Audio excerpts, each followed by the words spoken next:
ఉత్తరాఖండ్ పై ప్రకృతి మరోసారి విరుచుకుపడింది. కుండపోత వర్షాలు, భారీ వరదలతో ఆ రాష్ట్రం అతలాకుతలమవుతోంది. ఇప్పటికే 30 మందికి పైగా మృతి చెందారు. అలకనంద నది ఉగ్రరూపం దాల్చింది. ఎన్డీఆర్ఎఫ్ బృందాలు సహాయక చర్యలు ముమ్మరం చేశాయి.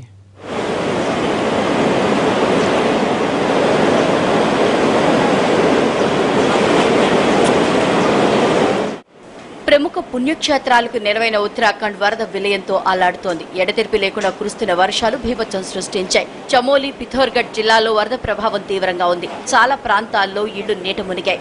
అలకనంద నది ప్రమాద స్థాయిని దాటి ప్రవహిస్తోంది. ప్రజల్ని సురక్షిత ప్రాంతాలకు తరలిస్తున్నారు.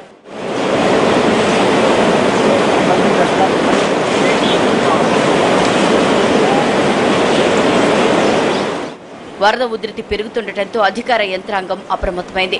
అటు కేంద్ర హోంశాఖ కూడా ఎన్డీఆర్ఎఫ్ బృందాల్ని పంపింది. ఇండో టిబెటన్ దళాలు కూడా రంగంలోకి దిగాయి. వర్షాలు తెరిపినివ్వకపోవడంతో సహాయక చర్యలకు ఆటంకాలు ఏర్పడుతున్నాయి.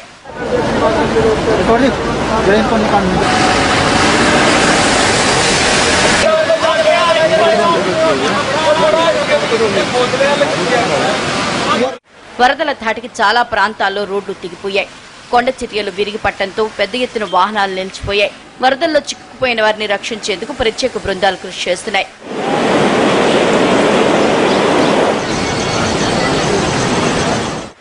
వరద బీభత్సాన్ని సీఎం హరీష్ రావత్ స్వయంగా సమీక్షిస్తున్నారు. మృతి చెందిన వారి కుటుంబాలకు 2 లక్షల పరిహారం ప్రకటించారు. అటు మరో 2 రోజుల పాటు భారీ వర్షాలు కురిసే అవకాశం ఉందని వాతావరణ శాఖ హెచ్చరించింది. దీంతో కొండ ప్రాంతాల్లో ఉన్న ప్రజలు అప్రమత్తంగా ఉండాలని అధికారులు హెచ్చరికలు జారీ చేశారు.